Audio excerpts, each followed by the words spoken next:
Welcome to Kenton Teaches. Enjoy the video. In this video, I will explain how to make Notion templates and sell them.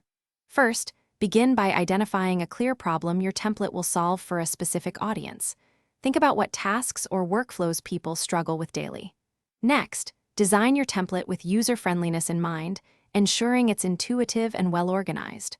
Populate it with some example data so potential buyers can immediately grasp its value and how to use it effectively.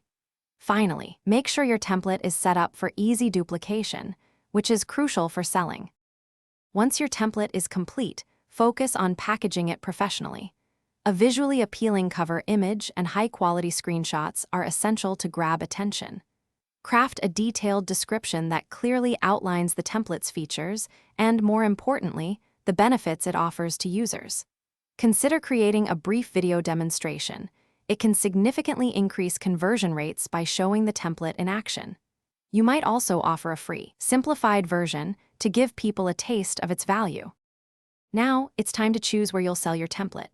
Popular platforms like Gumroad or Lemon Squeezy are excellent choices for digital products, handling payments and delivery seamlessly. When pricing, consider the value you offer. Many successful templates sell for anywhere from $5 to $50. Carefully prepare your product listing with all your assets and descriptions. Be aware of platform fees, which usually range from 5 to 10% of each sale, ensuring you factor this into your pricing strategy.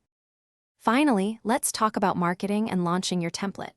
Share your creation widely on social media platforms like X or Instagram and engage with Notion communities.